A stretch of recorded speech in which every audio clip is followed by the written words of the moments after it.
The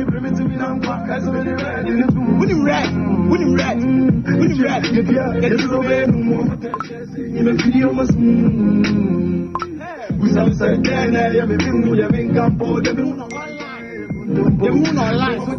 Get it all, no matter the best of the side. Oh, we are yes. What the cars is a voice in your boom. We are seeing any primitive in our back as well red in the boom. When you red. Get it away, no more pressure, saying you make video must. We sound said, then I am a boom.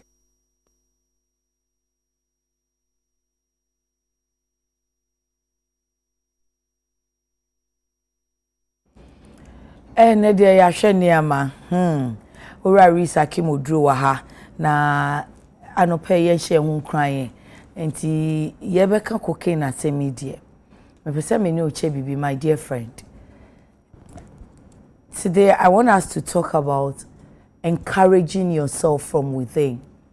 Yes, it's a privilege every day as I get the opportunity to sit here to tell you to encourage you and to motivate you, to tell you to push through. But today, I want us to talk about you encouraging your own self. I want you to know that it's important that people will encourage you, but it is more important that you encourage your own self from within. You know why? Because you know what you want to achieve. You know where you want to get to. You know what life lies ahead of you. You know your purpose. You know your goal. You know the big dream that you have. So that third person who does not know, the person can't even understand, and let alone to encourage you. That's why I thought about it. I said, look, let us all encourage ourselves from within. Believe you me, I can assure you that the successful people we see today did not have a group of people hailing at them when they were climbing the ladder of success. They had to be through themselves. They had to encourage themselves. They need to bear their own bruises, and they bore them as it were. So please, when the going gets tough, when you look around and you feel like giving up, I want you to behave like David. Draw strength from within. Encourage yourself. Tell yourself you can make it. Whisper to yourself hope. Whisper to yourself strength. Whisper to yourself some love that it is not just you. And even if it is just you, you're going to make it anyway, anyhow. It's funny the things life throws at us. But if life gives you 100 reasons to give up, life gives you 100 reasons to break down and cry, I want you to look within you, to draw strength from within, and have 1,000 reasons why you shouldn't give up. 1,000 reasons why you should push through. 1,000 reasons why you should make it. So today, I came to tell you, I'm not going to stop encouraging you, but I want you to encourage yourself from within. When it gets tough, look within you after I've given you enough motivation already. And even when you don't have, just tell yourself, I need to make it. There is hope for me. Better days are ahead of me. I have that strength to push through. Keep pushing through. Keep encouraging yourself from within, and you will make it. Mr. Wada, and that day, Mr. Debia Michelle crying. Debia would see a photo same free bimuho. Near what thing na I say Bura womu, and see a ne. Say Abrabot she was soon sabai moi. Pesa wan kasa.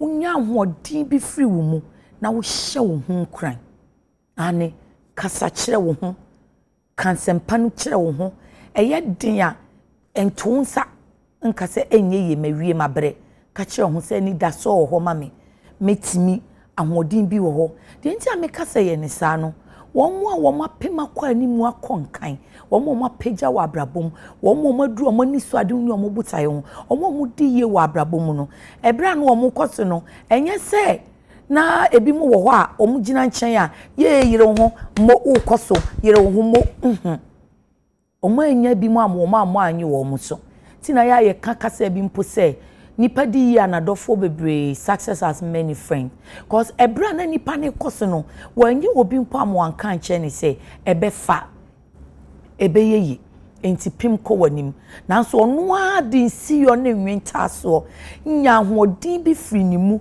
hye ono ni ho den hye ono ni ho nkran enti ene mesre wo se hye wo ho den hye wo ho nkran sabrabo etutu niam jansi wo na ye osese wabamu bu na ye osese wusu esese wo jemu manika aya meka ansu na wusu wi awse me koma ni mo sorry na pem na ko wanim wan kasa hye wo hu kran se ensese wo ma wabamu bu ensese wo di ncho ensese wo teda ensese wo jai abrabo no efi se enida so ensama enti me pese wan kasa wo hye wo hu kran enti hye wo hu kran nya wo ho a wo ye wutu ho anamo nko na woni mo botaye no na wo gidie wo ne awo ye ni mu bebebre nipa bebre kura hu wo hye bibia se nipa bebre hu se de ade ne sitie na de woni ma de na de ban no wo ye den fo awo so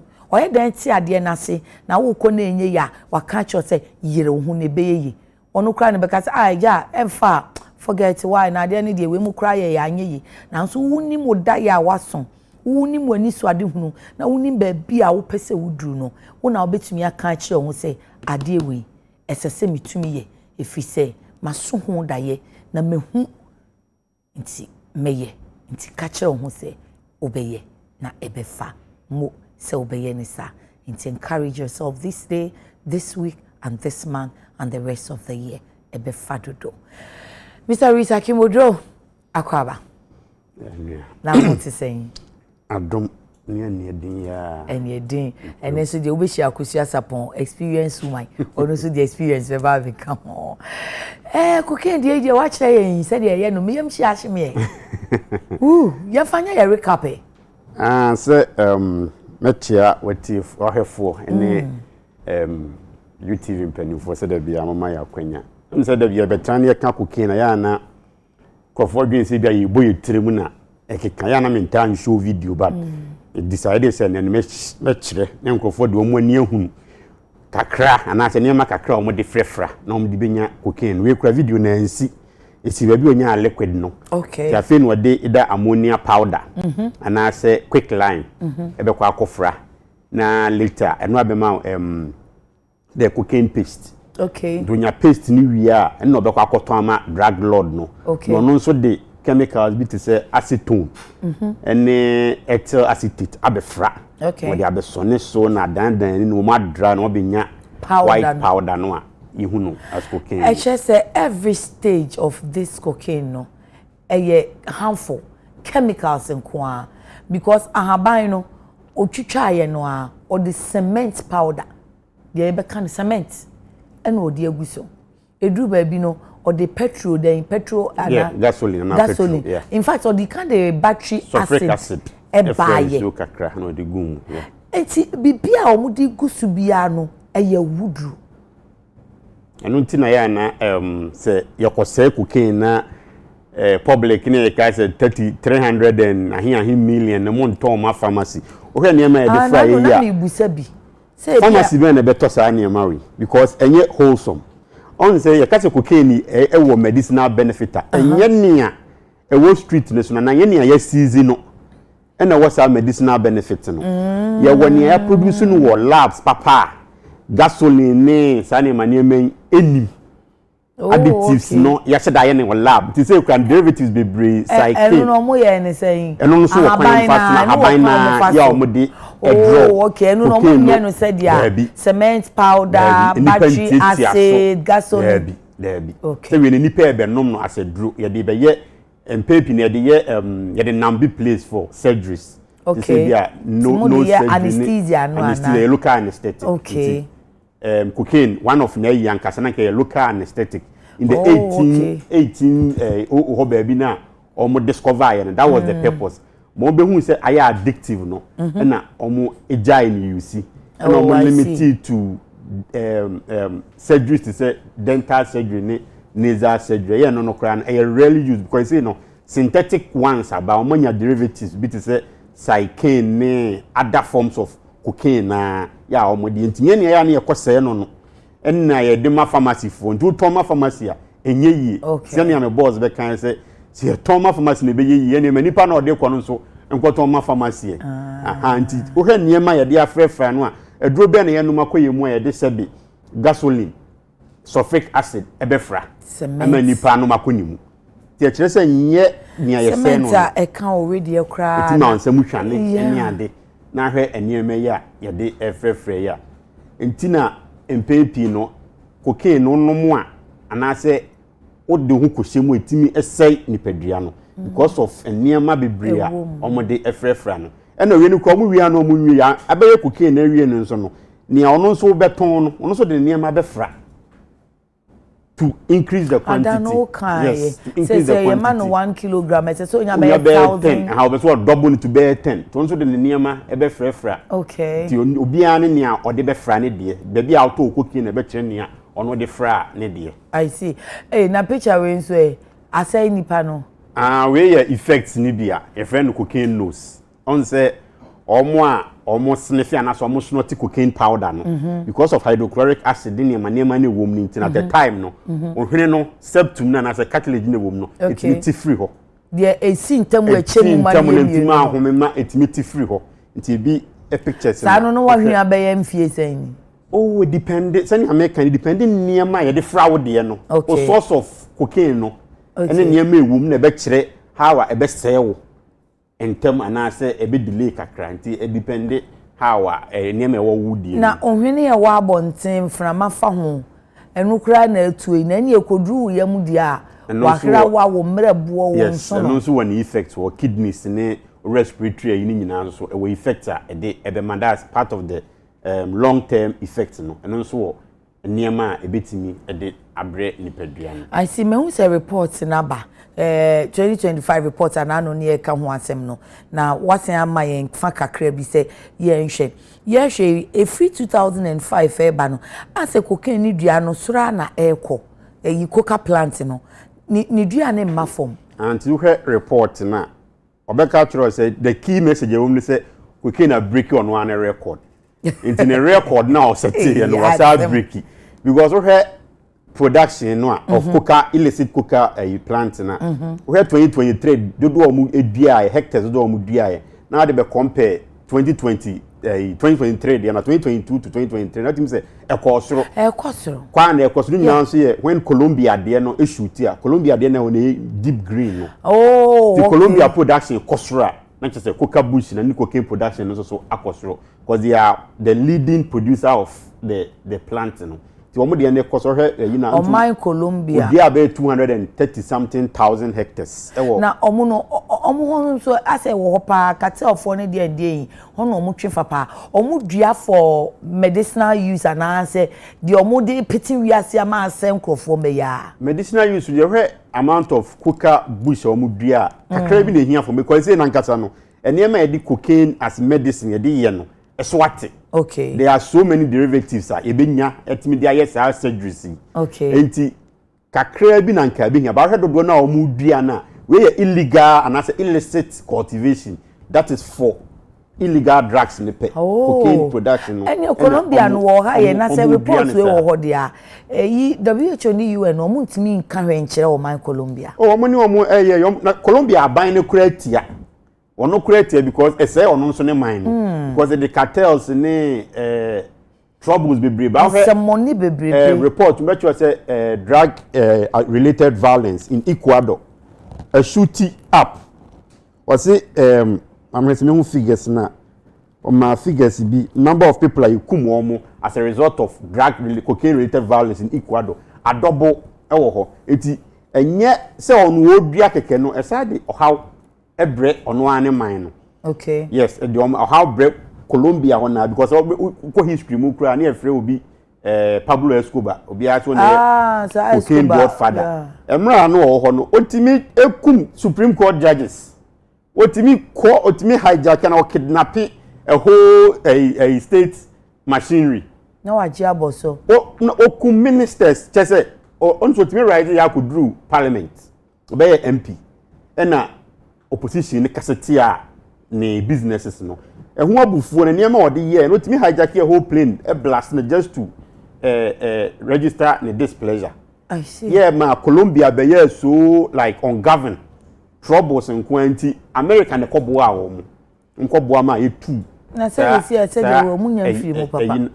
Oh, he say nankasa ne de say onu Pablo ni wuye no Colombia beba form kakra but say production no na koso na man ne na no mo to adwuma ne. Ayi mu nso be so mu Mexico fo no so ebe so mu na mo so ye o mo so de kakra. Me sha wo we still on the report if 2020 cut 2023 route and a route a omo de enroyi efa no as Africa yen sheda nim santi na ke ye good one my and I hear the no issue compared to the omo call North America ne South America ne hemfa no answer her picture ni ya arrow no green one just a heavy volume okay na ekono okay first na nka Africa answer her baby I want Western Central Africa na nke de ne dots but you say no ye dash ti say the picture ne to so you say no ye dash first na nka ye dot na nka just kakra bi na nka enka oba ye ha but you say no ye dash which means increase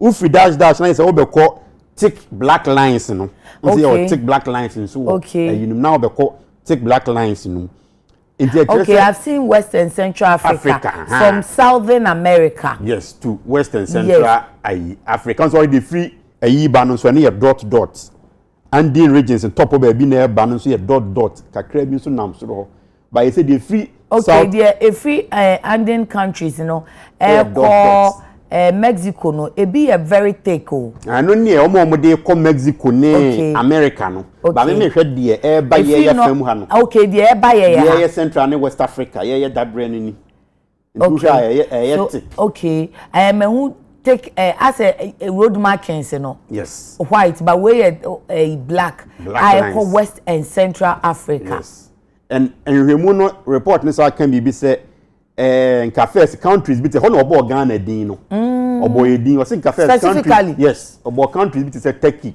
obo Ghana obo Cote d'Ivoire obo Sierra Leone obo Seychelles South Africa Zambia say first no nka ho ye cocaine consuming points nanka ye consuming nanka we ka say the fa na eko omudi twam by since 2023 no course treatment centers people keep recording and reporting in with cocaine addiction, which means your consumption no cost and I heard seizures and so Ghana 13 kilos, but this year you are 3.3 tons. Which tells you said do no so because first in Gabet be 100 kg, Binia can say 800 kg, but I no quite paid the Anchin Airport, the Anchin Habo, Pedu Cape Coast, Accra Road, Pedu Junction, the tipper track. That reminds you over the weekend. That's a Muchibiso or Swiss sports. Oh, okay. I'm almost share nipa two crowd. They are wanted. Oh, okay. Possible. Me follow. Me briefing. Me follow news. No, but I am because abegu report me who say areas ananka first drugs in infant crown. They say enamho. Wow. Enamhonti. Just a Ghana consumption no air cost through because if people are reporting with cocaine addiction or treatment centers, nature say your consumption. Treatment centers no here. The infant rehab centers. Ewo kroben so Ghana ha. Kakra na ye wono. Kakra na ye wono ko kwa. People are reporting with they are reporting in there with cocaine addiction. Which in the past no nankentisa. So report in the countries din obo Ghana din e kan ho. I see. Me hu a picture bi so ase obi ani asesa bi. Apart from say ohwene no woni so enya twaka won so be ma woni afira na be woni dey. Yes, no ye short term effect ni bia. A dilate people no. On say ka say dilation of people no say ebie on say nipa ni hwe picture here da so ya. Nipa ni white no na wo ho no. Na colored one ye fe no iris no. Ebi dey ye green, ebi dey ye blue, but say ye mem had yan tie brown. Okay. Tokuro bi dem. Ya ye friend people. Tokuro bi da woni no so. Okay. As a brown ni mu no, another dot black division. Okay. Yes. Any friend people no. And na light wremu a na hit lens no. Na lens na focus image no retina no hunu ade. Okay. Nti na bo anti sanke me te ya light da mani.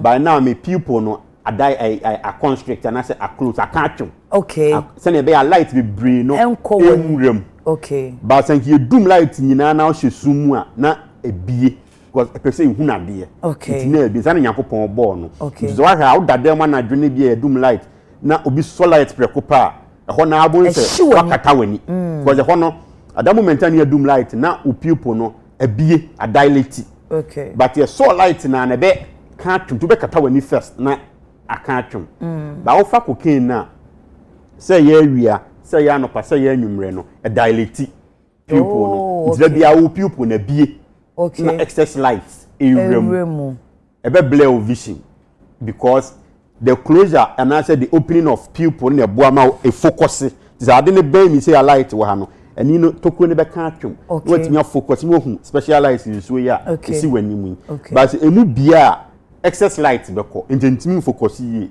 to ni so be yo wisi nti e kire sa with time no e betimi akoso ebetimi afra wani and ebetimi ha wani nti one short effect of cocaine no a dilation of pupil nti omo daisy and so omo bo cocaine na se fa wo mo a omo nsa na ni no pupil no adilate na abi say ka de u ha wani na say u hwe nipa na ni din abon say ono ne black no aye kese a chain obi foforo normal one and as say nyanka wi abo obi ade be kan atwo no de no abi nti one effect no no penny short term effect ana short term effect be bre wo ho okay bi say ebe ma that euphoria no the man crofo kope no that energy no okay ebe ma sa energy no as obe ya alert bi obe ya kekra hyperactivity as enka me wonyo so ani so be ya hatu okay ohirisi ha na uti ha na onam ha na wo fa ha eno ye one effect sa no so no o heart no enso be bo irregularly ye adwumaden be bo abro so ebe increase o blood pressure okay eno so ye short term effect ni bi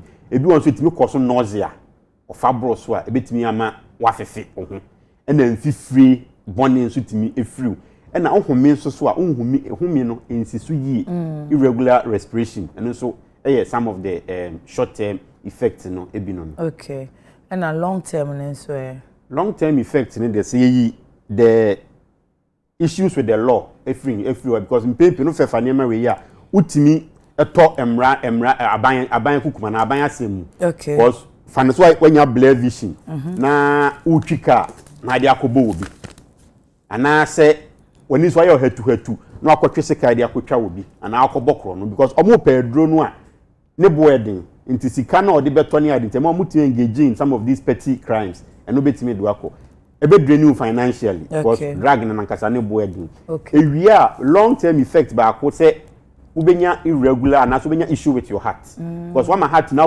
irregularly stand te bedru ba bi no ubenya problem with it when ni say na kan ya no so no e bedru ba bi afi unhunu ade yi e be affect your sight and also another effect overdose and also betimi akun and no final bro so a betimi result in death na osabo kidneys yes kidneys with time say liver and kidneys and the son sa enema nyina so and also timi de how a damage o kidney and a betimi so damage o respiratory system no wahra one in man especially when we inhalation ni ade no e betimi damage sa ade and na because of crack ndo mo de one exchange of needles betimi anya hepatitis the last week ye kan hepatitis C ni HIV one of the leading cause of death in relation to drug use disorders because omu use mpane ho until fire no de akowo eno nso ewo ho na nose die ya ye hwe ye nose cartilage e betie free wa na se tokuro ba bedem no obi wa no de 19 free ho ba tokuro ni timi beda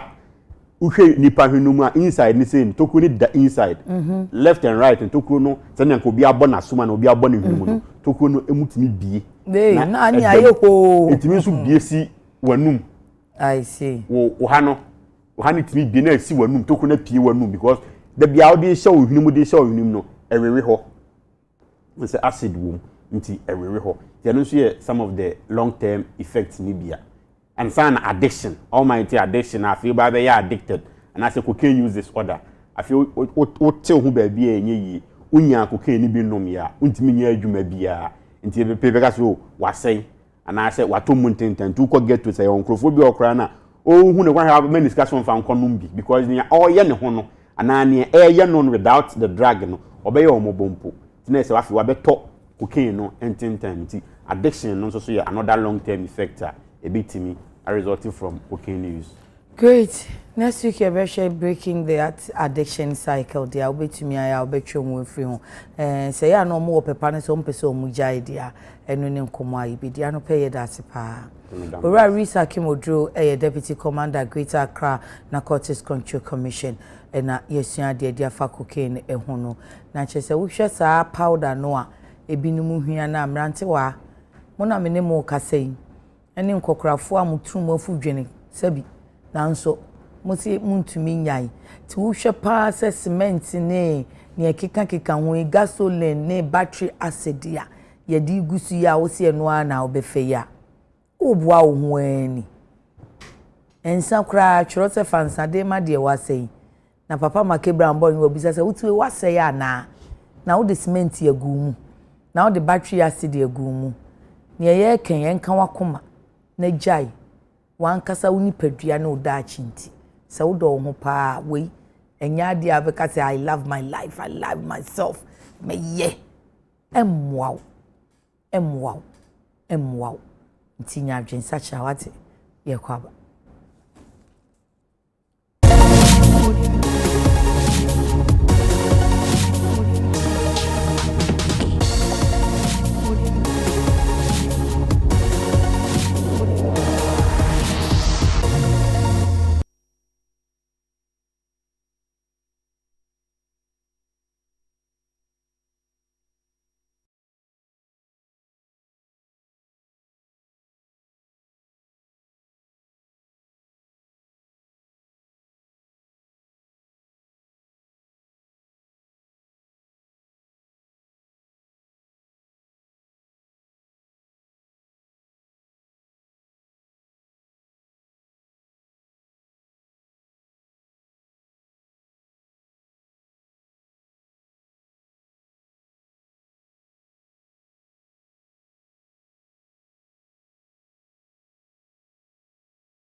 The Phobians will respond on the right side. They go now. Mawule Wayo on the ball now for Artofo. Can they move? Get a movement. Cross comes a good one. Ball drops. It's a goal. It is not Boxing Day, but goalkeeper Kamara is out here giving gifts, and the first gift has been given to Hamza Issa on the silver plate. All he needed to do was poke it into the net. Shot. Well, he down so a good one. Hits the upright. Chance to forget a shot comes in. It drops. Chance to a shot comes in, and what a miss! Equalizer, but Amwa had one simple task to just lay that ball into the net. And gonna come again now through Amidou. Cross comes in, a goal! Look at it again. Amidou on a run into the box, and then the cross came in, and Credu Yadom. Kumasi Asante Kotoko have been one of the teams with the most comebacks in the Ghana Premier League this season, and right from the plus of the whistle, they've shown good a shot, a goal! Control there by Kampoku, it dropped. Credu Yadom's cross to Amwa, and beautiful cut back, and a finish by Amankwa. He finds Kakari, goes in for good ball from him now. Shot comes in, is in block. Referee says what? Penalty! Now, shot coming in, and clearly off a penalty. Clearly, Benghazi. Amankwa Kamara, will it be the leveler here? He goes in, he shoots, it is saved. What a miss from Amankwa Emmanuel. He didn't move, and he was. We have the regional minister for Kumamin for the Ashanti region. He has promised. There you have it. This is the moment, Eric. This is the moment every player wishes to have. This is the moment every player has been crying for. Champions.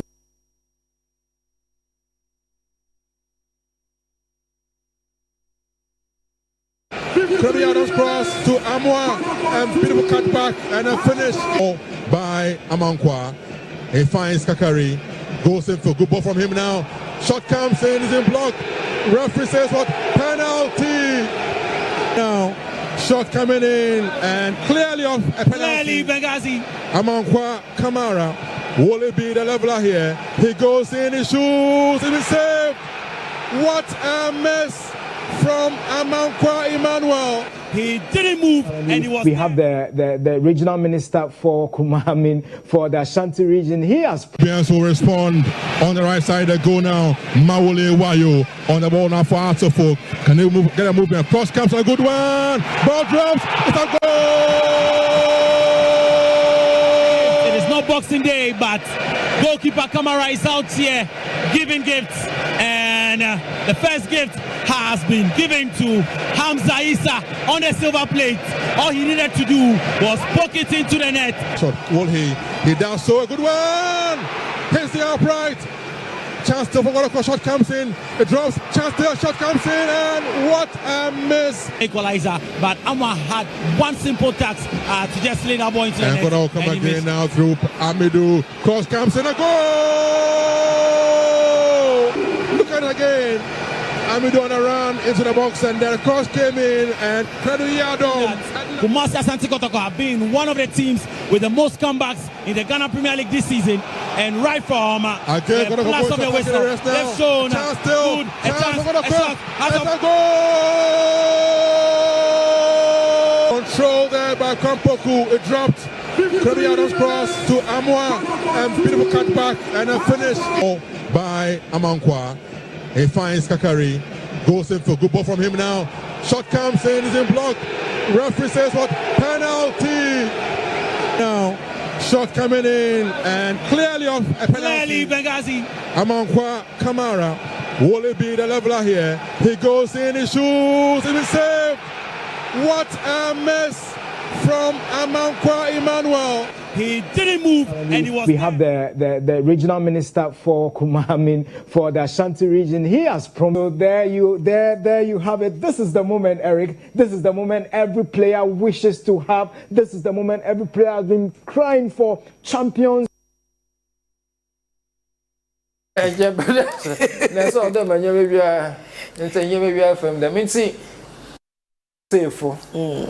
Onye ho awozi da mudwuma nyinara onam de no ma ensam biara etashe ma hona woni ze kwana ofado wo tse ensam no ensam foforo aba hona so mi aso po what's bi nti ozen kanan ya de yankopon ase de wadom dam dwuma bi ozen mu efi na ze na ahya homonsa ozen hona wo inu ho nyimze woza ahya homonsa wozen woze jami bi nti yeso yankopon na adom na ni hira amen yeze ma humi na ra wo dwuma woze ho na mbom dem bra yankopon na ka so mpo na asam kan homamfa no kwa ninzi onye pepe ni yei onfenzu hu dwuma na hu nkode nara onhye hu wejan onye oba onye sunsun konkon nezenu mon onye ho amen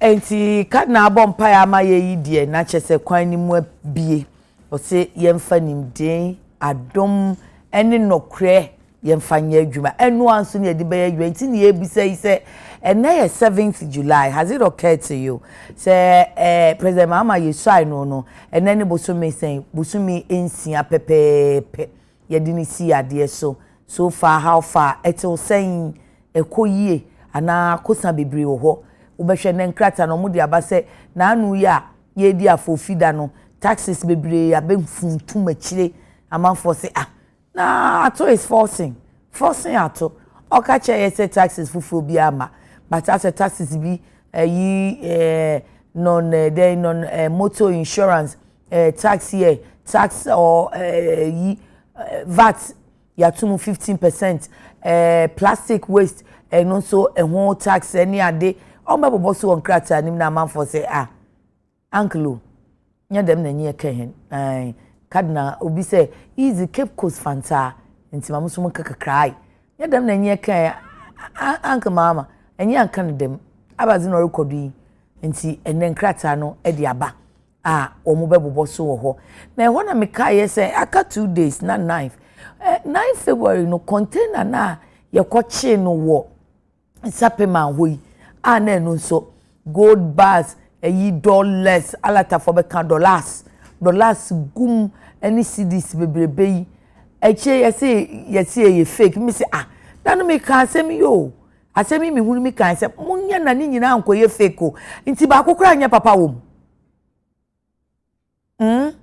mo say ba kokora anya papa wo me kai my sisters and my brothers say oh yeah oma koto omo si ni nyina me si dabi ni nyina ntimi nye fake sa dollar si die na se krojen ene mo family ene anso ye fa collab ni bi forensic ko ye so ye be ko obi enti ye busa se enti no ne kura ne sen ye gusu aye hwehwe alaji ni ti sa alaji na amade a se bi mpani ani ma ye mo anan yen sa ye foolish case no ebe se foolish case sa ne ma na o container ni mu na do so ti papa ba kokura ni nyina anye ni nyina aye fake sa okay it is good ye de be wada ho na no memenda no so memenda na e fit no ye ne meka for ana Hajj board opani no bedi nkomo ye se won say ho no maboy amane obi afri mu eduru ba bi na nipa be ye nkuno osedumi ensa ene afri mu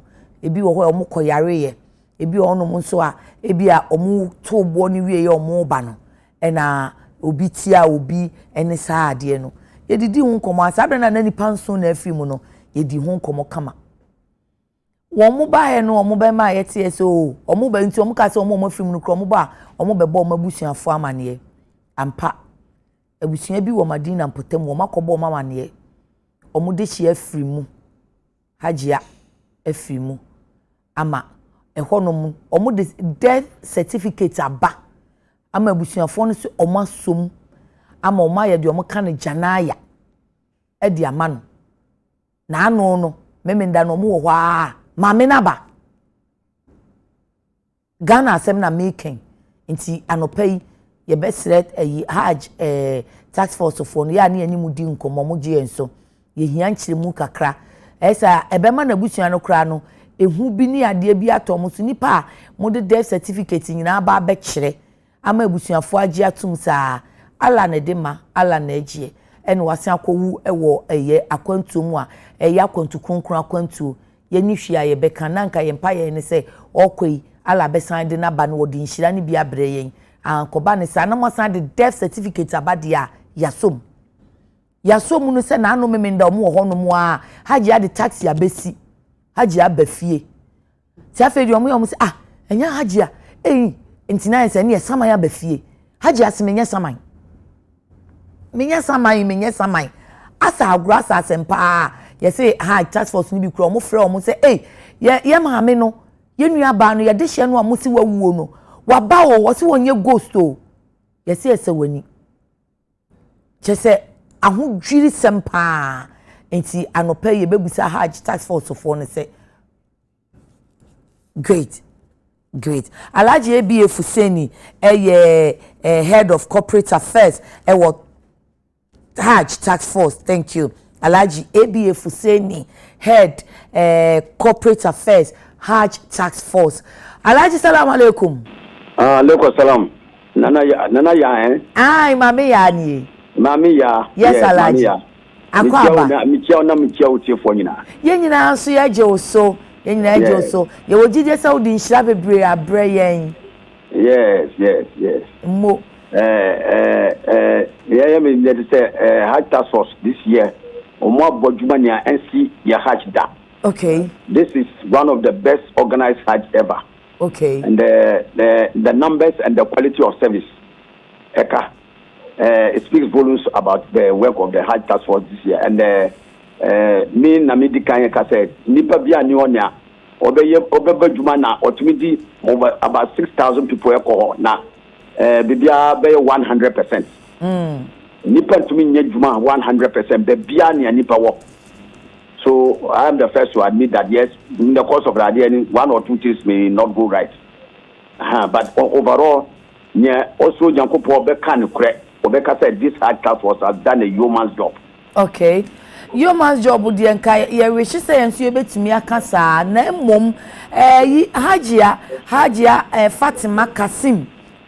Mube boa mani se we free mu de death certificate bachelor busia for Madina ema wo ma ye jana ya amanu na no memenda Hajia na abafie yo mamindika kacha say the first wrong impression death certificate bia ni bebia obi amfa death certificate bia e de ko e kire obi enti de hu wo TV so no any social media so no mami ka say first and foremost Yedi can render unqualified apology to the family. Okay. For the anguish. Okay. In fact, members of the Hajj task force. Omu normally maminu coffee. You see, a lot of things like sensational agenda. Unfortunate as this incident is, sir, the family deserves a full apology, which your friend is saying. The Hajj task force went to the house. Okay. And render unqualified apology to the for the mistaken identity. And then mama on the chronology, no one will say any Hajj task force na year. Okay. So that has been done. And rightfully as Muslims, family near Ajitu. And they are fine with the apology and the decision rendered by the Hajj task force. But Mamin clarify, there's no death certificate for anybody to even claim that it was even sent to the family. Because hospital no, maybe mistaken identity in Africa. Every hospital in Saudi Arabia, and it was not the Hajj task force. On the flights there, you resume say the banu maminu uncle was second flight plan, but unfortunately the time near no flight no start no. No one ye.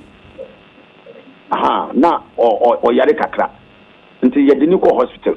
In that hospital were some other Ghanaians near admitted her, including another woman near all called with a tourist visa. Okay. This year, so when you say Hajj authorities on Waka say anybody with tourist visa, they will not prevent them from performing the Hajj. And to a more climate down hard on the those categories of people. Okay. So unfortunately, Mami, or not through the Hajj task force, but through that tourist visa. So in giving out that information, Omu mistakenly for Mami way ID card because Omu go through your friend is saying unauthorized route and now the Omu you see Hajj tourist visa. Omu need Ghana identity card she said, yeah, go through the Hajj task force. So they just mistakenly took your friend said Maminu ID card because of our ID card Edma embassy official as the woman who is deceased near Oka Baby. So that's where the mistaken identity came. And the initial communication was not even with the Hajj task force.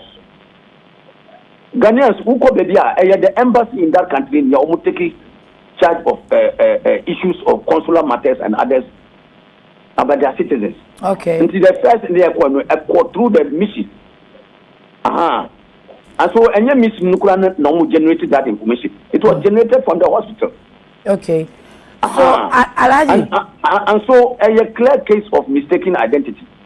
You better from the Hajj task force. Of course, you more information that one of your people is Waka Bebia. One of the things you do because the information has come from a hospital or through another authentic source. At that moment, won't doubt to say a relevant information. So you take steps maybe to get the relatives informed. But after that one, as a task force, yet he said no, something has happened.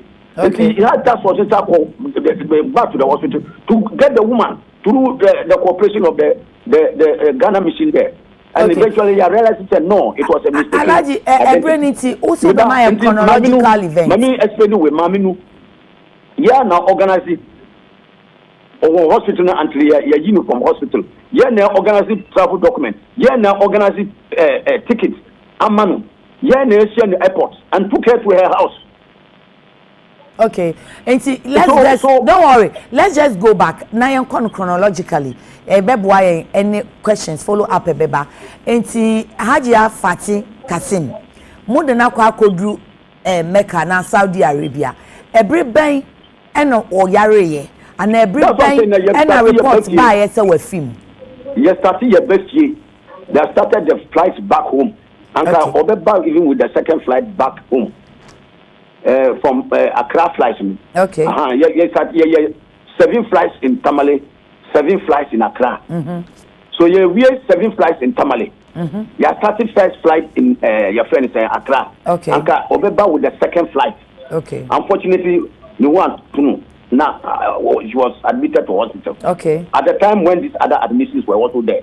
Okay. Then I said a case of mistaken identity, Ghanaian being nowhere. Then they made mistake and thought it was her. Okay. And that information was sent. Second flight in Ebe landed day ben. Oh, I mean to me, I can't remember exactly the date, but minister just towards the end of last month. Okay. The Accra flight. Nehododono. You did not go hospital or Saudi Arabia. At the same time, some other Ghanaians were there, okay, including Nyomu go through the other route, and they mistakenly put out Mamiwe identity card. And in any case, I say we. So everybody you declare no as dead. Hello. Alaji Mewaha, everybody you declare no as dead. But I can't give you the date as I speak now because information makes no. And in the idea, but what I'm trying to just indicate to you, sir. Everybody task force started the second flight towards the end of your friend last month. June. Okay. June, yes. Everybody task force moko born na so as soon as information no buy, so when you say start this if it comes and you don't doubt it because above of the hospital, above of the mission. So you will not doubt it. Unfortunately. Okay. We now Obia himself from the benefit of hindsight, ABCD. Okay. But when it comes from a genuine source, and you know that it's not motivated by any ill will and a mischief, you believe it. But as soon as you believe your mission, your embassy in the district indicates to you that this is what has happened. Will you doubt it? So the death certificate in the bay proof, and now you are telling us that no, there's no death certificate, a permit. Even that permit was revoked after you would say any mammy. So there was no death certificate. A permit for them. I'm saying that permit. You will need a permit before even the person is buried. Okay. So that mistaken permit no your confirmation there that was no certificate. Okay, no worries. So let me make it abundantly clear. Certificate be anyo. Well noted. Any certificate akọ kire obi. Well noted. Enti a permit na mo de kire ye no ana. Enti na because it was not even you don't have to go and show a permit. You go in a very sober mood to go and announce something like this. But and yes permit now will be the will be say for them certificate akọ kire obi. Okay. But I'm saying that task force mo be do Ghana na mo be bo abusu amane say ye nyina ye nkafra ala afrema me Fatima wo Mecca no ana Saudi Arabia no de mo bo amane ne say na de na mo de ta kire me abusu GD because with the delegation akoma information and then you later realize that on the contrary good news, because if you say somebody is dead and then it comes out that the person is not dead, and would the kind assisting the panel nipakuno or backroom now would not kofia, even though anguishing as the earlier information where good news. You better good news in it, so but more traumatized so kakra until the allergy kakra apology ma you better good news in it, so na me bisa say every amubedru ya na onya maaye no na mukobo abusua amane no eden na mudi ya dance ya che abusua say ampa mudi share wafim. That is the information we received from the mission indicating, and the mission we also received it from the hospital. That is so the information. A word of mouth information. Previous all the time yako haja nyankopon kwa no authority say any power say people have been dying or occasioning death in Saudi Arabia. Okay. You go and inform the family. Okay. Well, you don't need to go and present documents and to show this thing. And family na authentic this now. You go with a delegation in a very sober mood. Okay. And go and so we and yet say would the certificate akọchire obi say at football. No. Enti mo ko bo family na mane na omo su gidi ye e na omo ye janaya. Omo ye janaya no. Enti na me ka say in accordance with our Islamic tradition and custom yes obi ka be dia omo ya adua. That one is normal in Islam. Okay. Unfortunately, Sinamika say because of that mistaken identity when you not buy it. That is why in the wisdom of the how many days later ansana Hajj Fatiba? Oh, I'm sure that is within about 1 week. And 1 week. The Hajj task force in his wisdom dispatched the delegation to go and apologize to the family and take her home. Okay. So yes, Alaji yes. Ono akasa na de taxi ekosi ya na busuafo no kase wa ha na ewusi wasi free taxi mu na oba na esi enya Hajj ani enya Fatini yesi wa free mu na abansa na afa omo frɛ mata ye na edikan edinuko. So where will that suspicion of anybody being onye natural human being come from? Because you are working with human beings, with members of the task force. Okay. So what is the problem? I'm saying when a sensation. Alaji, we are sure say sensation, sir. Unfortunate event. But Alaji Boko, show nipa yesi wa fimu abusiansi yo ya de ama ala. Omasa ye na yi na ya blessing echi ya adoa. Afa a week later ye wo hwa waba. Unyi ni se abusianu ye mbehye omo akoma betu omo bedwi omo entina ye dikai nika me ka share from the very beginning ye muslimi for and we know the Islamic tradition and custom say basta this is what happens in the information, and so when it is proven that and yes you go with the same delegation and go there and go apologize to them and send them the good news that their relative waba. So kakra na me penche say onu kwa na mo ma ni ko their relative has come back. Okay. Good news say we na onwu ya bad. It is the trauma any report no trauma nti na edi kan akoma apology to the but I want na me so me clarification say yes na busuafo se ma me nko na ba ye ansa na mo be hye dem afrɛ mo say abusuafo na mo interview o mo abusuafo ben friend di abusuafo ben friend di mami me So don't push that line. Alhaji, it is all over. Let me tell you. Let me give you my thought. Hold on. Relax. Unfortunate as an incident is, I don't want us to drag this matter. Relax. Alhaji, relax. I listen to the family relation. Channel 1 TV. Alhaji, relax. Channel 1 TV. Eno mo ne ma me ne kasa e mani maso. O se ya wa ha no de taxi be si ye. Ene ye si Hajj na aba. Enti e ho na ne ma me te wo mo ka kotokoli kasa. O ma no sanda no ko yes I interview. Ejani nipa bi na mo ba. That's why I'm just trying to tell you that what we're saying doesn't apply. Just pull your brakes. Because that is why I'm asking you for the clarification. She was there in the company of some other people. So did she go alone and then some other people joined later, or that some other people took her? I'm just telling you that she was accompanied. That's what matters. And once she was accompanied, there was a delegation that followed from the Hajj Task Force. Echo rendered apology to the family and reiterated that because they are going to render apology. So they are reiterating the apology and said, fortunately, we are bringing the relative back home alive. She was not well, but Allah, she's well now. With whom was she accompanied with? Who were they accompanied? The representation of the Hajj Task Force.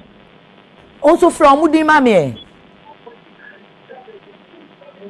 We name Alaji schools. Pacho Debbie. So if I even call them, you don't even know them. So why? Credible. It is just don't think about just me. Look at the bigger picture. It is not for you to know that there's a representation of the Hajj Task Force. Who went there, it doesn't matter. Alhaji, it matters because you're not talking to just me. Look at the bigger picture outside. There was a delegation of the Hajj Task Force. Okay. To go and commiserate to the family and then reiterate the apology that was rendered. Okay. It suffices. And see, Hajj Fatibedru, you know, Hajj Task Force. Just going round. I'm asking. Alhaji, relax. Alhaji, relax. If you make a buy and chair, Boko. They say, who did your question? No, Mama Nusi. Look, and the whole organization of the Hajj was not about only this one. Unfortunate as this one is, sir. There were many unprecedented achievements of the Hajj. Okay. Which you are not being interested in. Let us finish with this one. We'll talk about the unprecedented. So, Hajia Baye no, Hajia Fati Baye no. Pacho Mubisa no Hajia na uko here dey see. I said that even on our hospital, no, the Hajj Task Force took part in taking care of her, even though our hospital. So we knew after the mistaken identity was discovered, we knew what was happening until the organizing and the ticket at the others was secured by the Hajj Task Force. So anybody who follows after they discover what had happened knew that the Hajj Task Force took interest in her welfare, organized, brought her back to Ghana, and helped with the delegation to the house to go and anchor the apology. So why would anybody want to be propagating mischief? Nobody is propagating mischief. We just want to understand what happened. Or if somebody is propagating, I don't know. That explanation has been given time and again. Yama explanation. Even the media captured part of the this and that is an apology has since been rendered. Okay, but unya bochenti meeting na onti media na say no and also explaining that you come back again to the same. I have not come back. It is a follow-up question, but unya bochenti to no I've listened to you. Who be some questions now? I've given you answers. And say asan kamawi en kamamu obube na ukọ. Oh no we be abufu assembly just the explanation, that's all. Enti no na me busa say maame ni baaye no Hajia baaye mu busa no se na owen. Say ya di kan say she was admitted to the hospital and the task force took an interest. Some can say when it was discovered especially by Enyo she was still in the hospital. Task force need to take interest in Anna mistaken identity baaye. One business say how did she come to Ghana? Winning the way of Ghana. You know that when you are even traveling in that circumstances, you need documentation, you need ticket. Okay. When I thought ticket ban over her. Okay. So So those things, unless we want to just go down again and sensational that the issue. It's because we are not really getting the consistency of it. Because say you are taking interest, or say you are taking interest, and mistaken identity in the befihin now. Mistaken identity is not from the Hajj task force. It was a distance sent by the hospital through the mission. So it is not from the Hajj task force. How will you blame the Hajj task force? That's omu details. Omu biodata no access so much so that the hospital no could make that mistake by reporting that onu na we free move to the mission.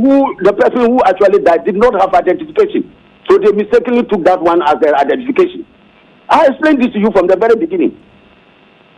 I still don't understand, but udi obube na yenko ya fe obube ba ako. No, but can't you say there was another person there who came through the issuance of the Hajj tourist visa, which Saudi Arabia don't recognize to perform the Hajj. Okay. So when they saw this one, don't worry. I'm sure the viewers as the valid identification of the pilgrim who was admitted. That's fine. And unfortunately, send that information out. That's fine. I'm sure the viewers will decipher all. So wait. Like I told you, sir, look at the Hajj that you have organized.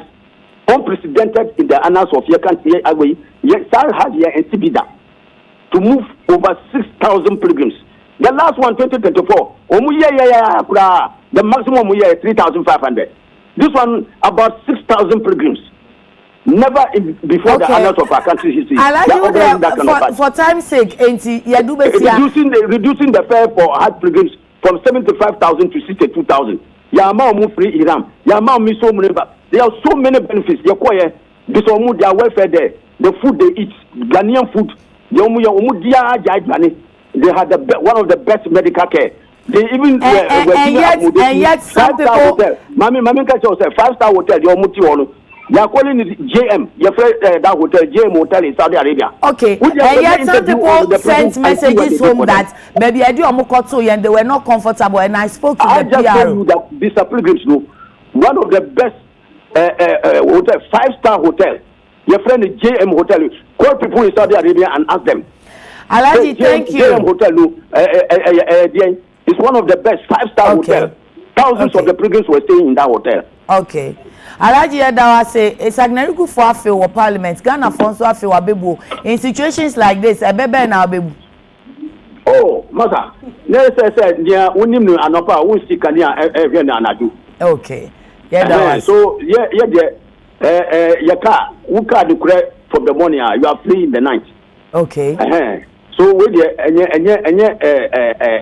assembly unfortunate as this particular incident, but it doesn't take away from one of the best organizations of the Hajj. In this year's Hajj. So and unfortunately, unfortunate as this incident is, and yet the making of the Hajj task force. Okay. I don't want to ask any question again. Who did I no. I like you saying former Sagnerigu MP, head of corporate affairs, Hajj task force. Yeah, that's it. Me mama watching BMO. And then they might come back. Guess what? I like this one tremor. I like this one tremor. So it's a big tremor. Like I was saying, Eka Jumado, Kweku, Eka. The Jumasheni Pansa baby, and I yase. My Jumana bia for 90% my year. But now, Juma will say bad news sales. It's not bad news per se. Bad news but it goes to tell say maybe and pay your baby. But when I like talk about the good that we have done. But we are not visa questions now. What lights are sending now goes to tell say walk away from why I ye now wasayaba. Eno de anodin ya say ya ye na ye say ye one o say ye two so maso awie aye bibia awie na afi ye te ho no waba I am hihye bebem ene yentemu enye bibia say journey of no return. Yes mo ahu amu no won say omode no obi wu wo meka nipa kro ye mfa na mu magana ha se wati ase ye sie wo ho na ye bibia obedi na bepa omo mozemu hihye ye ne ho. Yes. Inti we mu nyina ka ho bi nti na nka wasa alaji nya potre na wotie hu bi sano na me de e mesre ni se o ka sa alaji bu be me enko na o se bu be oh bebu it was saying I got some case owu was agna egu kasa mu kra ko be sia bu kra ka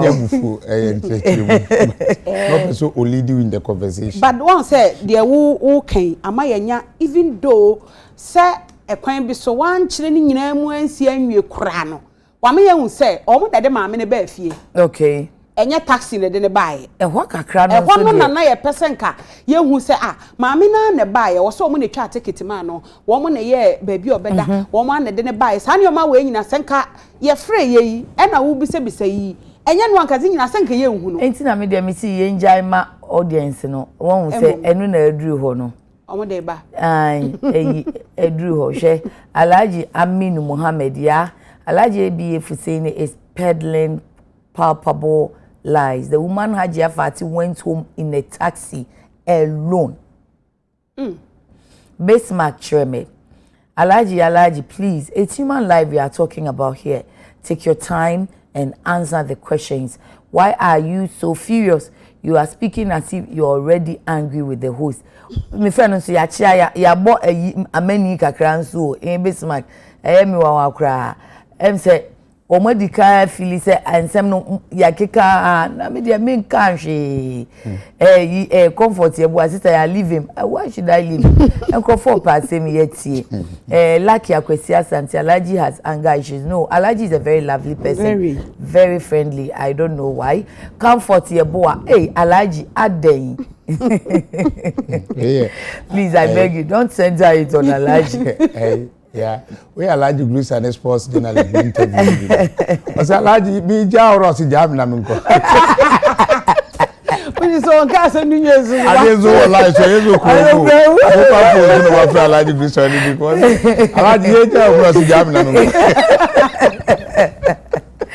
Wow, that dey na won karo.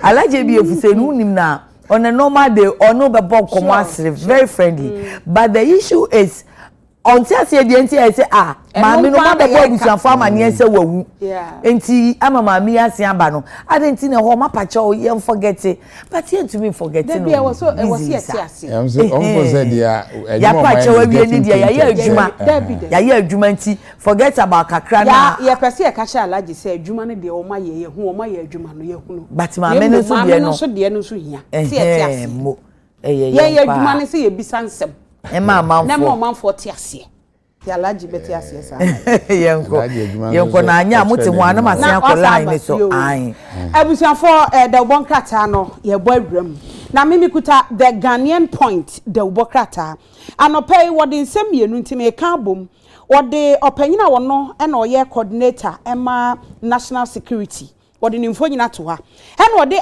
IGP nsumfo nyini ato aha na ne nyina efa ene galamsey a ekoso ewo Ghana yemamu ha sei galamsey ya ade bia nansey ha adwene papa enye nansey mpo fi se ba ye aha adwene sei yensuo ene ye kwaye eti enam so amanyoma bebre na empanifo de agu akwam nhihye ya hodo bebre no mo de agu akwam a wo hwe se wo betimi na wasi ano kwan empo so ntimi ntu ase a obebre na se na yensu wa ye kwaye afi ye hwe ye kuya no ye betimi abo ho eban na the Ghanaian point ebo amane wa ha sei na wo kire se aposifo ye Ghana Police Service wo mo eka won ho ebomu wo mo ne Forestry Commission fo he wo mo kan bo mu a wo mo de wo mani kire Jimira Forest sa Jimira Forest Reserve na wasantemantam mu na wo mo teye na nsan ebeto odwa da obon krata da obon nwuma mu ye bo amane he kire se national security fo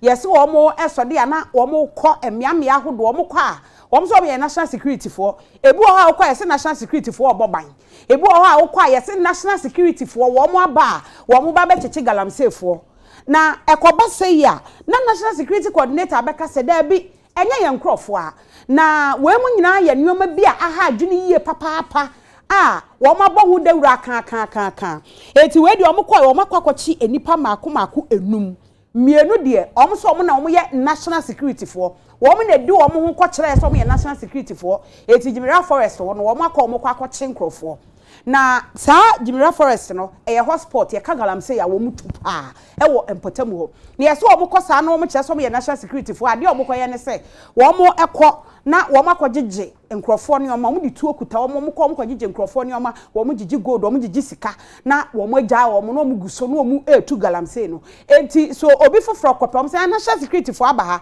eno ene nam so ma posifo ene forestry fo no hu ya wo mo de wo mani kire Jimira Forest ho a wo mo koduru ho no ampane nuane ampa wo ma chi nipa mienu a wo mo se wo mo ye national security fo enipa miensa ka wo mo ho a wo mo de wo mo ye beja mo omu di omu chi na omu koye eti sese omu aye num ye ka say omu aposifo nsem a omu toto omu ano na saa asem kro no a na national security coordinator eye DCOP Abdul Osman Razak o kire say obia wo beye ne ho so national security ni a obeba galamsey site na nipa kro no mo amu dwen say onye national security mo nche no fa ne koma abambofo mo nchine fa no koma aposifo esan se nkrofo aye omo ho national security fo a wo mo edi bone e wo galamsey site sa galamsey site omo di bone no omo jeje nkrofo sika etida bia ne ye bod national security di bone e wo sa kwan no so wono wontena ase wo mo guso a wo mo etu anamon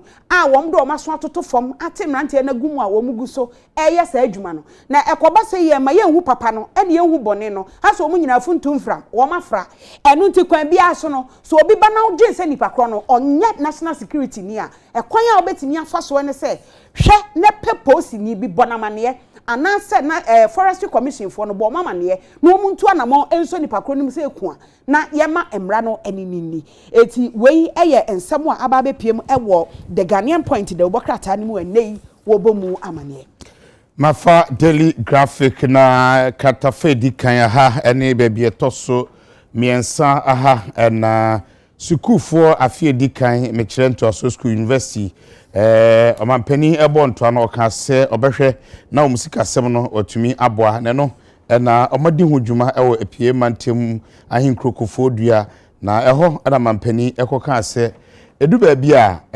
sukufo ekonto aso school a na nemme bi ha adwenti na no fiada no ofro apa na mampani ekasa se ebu ho a sika no ntumi ntua ebeye na school no kura no wajai ebu ho nso a course no na watwa atumu afi ba ko bi ansa odi fe ne course no afi bi ansa nti ose sese a edikan enipa mako mpem dunum 15,000 eno na eye de omatunu din stress free eye for eye school for no de ma school for no ose de edikan no omatumi aye atua ade ama no ose enye de edikan ni ombeto aso aye nhihye betumi aboa na nto aso school no atumi aboa esanse ose nkola ni bi wo ha omo oda chipa nanso bibinti eye sikasemti na de daache no akwakoka asensemu na fe akwabobo ababo fofra ne ho faso ma oman no enkoyie osoafo hwe umasu ansem so ekodwumadi asibi sanso no osoafo hwe amanyo so ensem so ekobi umasu no honorable Idrisu na no hwe amanyo ensem so mutaka Mubarak omukodwumadi no asibi no chese edu baabi a na empanifo omo hwe school so na nyomo emfom so nanso omo ne hihye eto ma school nkwala ne se momra na mometua mo school fees anya saa ye pam akofie na ma obi kofia ontumi ensan na chi emabiem na no eno mampani kasa no chese ebi ho sika no eye 1362 enso onya entua na wakwa akotena fie anoma enkoyi emfama no na okiremu se ebi ekosro kodu 8,000 Ghana cedis eno so nipa na nya ni na sika bi anyi sika bi makoa kola no entumi entoa ne suku so enti o ma hwese sa hihye ebetumi akọ na akoyie na yese no academic user fee for first year student no na eno na mampani esan to aso se ehihye ni mu no so no sika eye sika omo ede boa school nkwala ye student loan no so omo ehwese omsa ebetumi aka omo to school fees na omo awie no eno so 2,500 Ghana cedis omo sa betumi aka ebiem omo behwese sebe nkwala omo kwa bi anaso omo di dem omo kwa bi a eno emma omahoode ni nyina so pepe se do sika na no so ombeto aso behwese ombehwe omo school ho nsem atumi akọ na wie ose oman amamra echese akola bia esiso a ewo se oman no ehwe eboa na ne school kọ no etumi kọ na wi peye enti saa dwumadi no na ogusua ehihye omo akwakopa ho entoma okofodua epie mantemu a dwumadi no ehye ase na akoso Maminfa the new publisher.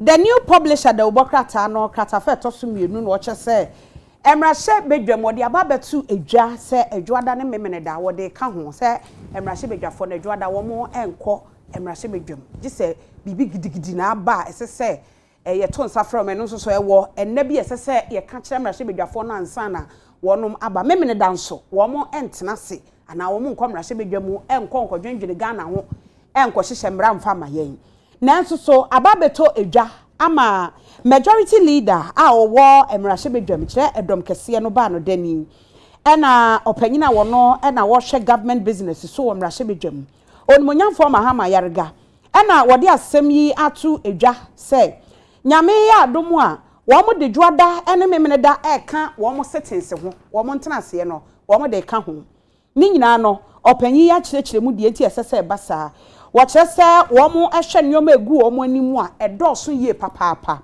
titiru ene na wo twe aye besimu no eno enam July 12 ɛhɔ ɛkro no eno ɛyɛ memeneda enti memeneda nyame ya adom a wo mo bɛkɔ mrahye bedwam na eno na onmonyamfo mahama yarga kyerɛkyerɛ mu sɛ na wo twe mu wo mo ni ministers mako aduonum num ene sɛ wo mo ba mrahye bedwam be yi nsɛm ano ɛde ɛma wo mo enyoma hudo bebregu apono so wo se asoafo iba na wo mu ebeyi ano eti ya wo mu ba beyi ano ni nyina no wo mu do so dodo nti ahwe ya na entimi ansi ne sa ebio wo mu hwe ani mu se governor Emma Bank of Ghana ono so beba emrahye bedwam no aba beyi ensem bia no ebio wo kire se ye wo bills bebre so egu a esese ebi wo ho a afei ene wo mu be kenkan no da edi kan enti we mu nyina wo mu keka ebomu a na esefata so won be hye ne saa se the standing order 160 no ekire no won betumi aye ne saa eti won de dwada ene memeneda eka ho na won atena se de be ya won betumi di ni nyina hyem na ebre no enko bebre na enka se e bia dosh dodo won abre enti won ko enti dwada ene memeneda no won de ka ho Mafa delegate Kratafe di kan de toso miensa MPP amanyoku nde hyehyɛ abase nyame ya adoma afie besi no bosumi na edikan na mbekọ akoto aba na wayi de obetu franka edi amamne no na nhwehwemu bi akoso na nhwehwemu akoso no nyina ne se enipa omo epese omugina no omahoodin eno sen na esi ekono na ensunsuanso no ekyese Honorable Kennedy ohine Japan kane Asin Central mahye bedwane no ehura dikan hanchichemu aduonum baako ene akiripo enan eno na omokyese enhwemu no ekura no na omudidi so no eye kane mampani abedi akyi Dr. Alhaji Mamudu Bawumia ekito hanchichemu aduanan mienu ene akiripo mienu 42.2% na nipa ne eye nan mienu aka no omoso de ekura omunie Dr. Yao Adechum ekita hanchichemu miensa ene akiripo baako na afi kane soafo hwe kuaye ene ninyuma enuane ensem somo ne kita hanchichemu miensa ene akiripo baako na Dr. ya osei Adechum ono kane soafo hwe omasuan ensem so ne kita hanchichemu miensa ene hanchichemu miensa na ikura no na woma biebiem achechiremu sedi esi ete omochese okwe mantem akomako dunsia wo omai Ghana mu a emudu ena Honorable Kennedy Japan ekura mu ewo ho sanso na mantem akomako ensia wo atifido no Dr. Alhaji Mamudu Bawumia chese no de eho eko edema no ena ohwe asante mantem so a Dr. ya osei Adechum eho ye ne pesua so omochese ho kura de omohweye no hanchichemu adokunum omombeto aba no ho nyina chese ono enombeto edi amano na ukọ saa ensem no mu anso am eba ema ene anase nipa njichema ne mema na afi osom so a eno so omode ho ensem edi bai echechiremu bebia obia ejina na sedi esi ekọ no chese ukọ emu ewo ho a mema no dodo na ejinamu edima Dr. Owura Kennedy Japan ochese mema no dodo na eko edima no hanchichema aduanan wotwe ne achiripon 48.9% na Dr. Bawumia kitamum na Owura Kennedy Japan ekita 42.4% na Owura Bran Champon ne ekita owura duchum ekita 6.1% na owura bran champon ekita 2.6%. Sanso na hwehwemu no kyerese enkramosom no ohanchichemu aduonum mienu 52.8% eko edema Dr. Alhaji Mamudu Bawumia na afi 43.1% ekoma owura Kennedy ohene Japan eno eye som ahodo no sei na omohwe na oba ekrisosum no munso a owura Kennedy Japan ekita ohanchichemu aduonum ene achiripo baako 55.1% na Dr. Bawumia ekita 40.6% eno eye Christopher no kyerese sei na omo eko no na oba emfie nipa na edi nso e wa abato no munso a enhwemu no kyerese omomadi mfie aduanan eko aduonum enum no dodo na eko edema owura Kennedy Japan no kita 49.7% aduanan kron ene echipo enson na afi owura Dr. Bawumia ekita 46.3% aduanan ensia ene echipo emiensa na omomadi bro mfie aduonum num no so eko edema Dr. Alhaji Mamudu Bawumia omo kyerese no percentage no emu etwe kakra sense Dr. Alhaji Mamudu Bawumia ekita 63% na ekone mo wo mfie aduanan efi mfie aduasan eko aduanan ye school for ne ade no so dodo na se ombeto aba no ediama owura Kennedy ohene Japan sense ono na mo gidi se ebetumi aboa no na ukomo mu ni adwuma no so a eno so dodo na kyerese Dr. Japan Honorable Kennedy Japan eno beto ediama no eno odikan e ho 53.8% na afi Dr. Alhaji Mamudu Bawumia ekita 41.9%. Nti we eni enchiremu a aba omba beto nyame ya adoma 2026 bosum edikan no eno no mchese okeka ni nyina de makeka nyina ebomu a omomo ye nhwemu no kyerese owura Kennedy ohene Japan ekita ha no nchichemu aduonum baako ene achiripo enan na Dr. Alhaji Mamudu Bawumia ekita aduanan mienu ene achiripo mienu sei na esi etenemum banchenya eja na kire medaso ewo the new publisher kratafa toso mienu ho no wo chese wini bakwan no so ba bi efre ho Buduata Junction abusua wo chese sa kwan nim ho no ya aposifo nta nyina ho enti enam so ama kronfo aremfo akoto ahye trotro bi so a se de wa omo atututuo de abotrotro nim nano memne da ese wani ense okachiro se na abobese nonkono anajo na droba yi wono womo one akwantufo enam sa akwan no so ekwan no so na posifo wo so pa nanso efri sa Buduata Junction ho no mpatamu ho de womo kire se nya de a ete sa aposifo ni ho enti o asenti na nkamese o se ye gina ho se polisifo ni ho de wu gina ho hwe ho kakra na menyi nkomo imra sisi a owura Salam Mustafa National Youth Organizer ema NPP amanyoko no ensem no nambe miensa isi se Friday ya ebe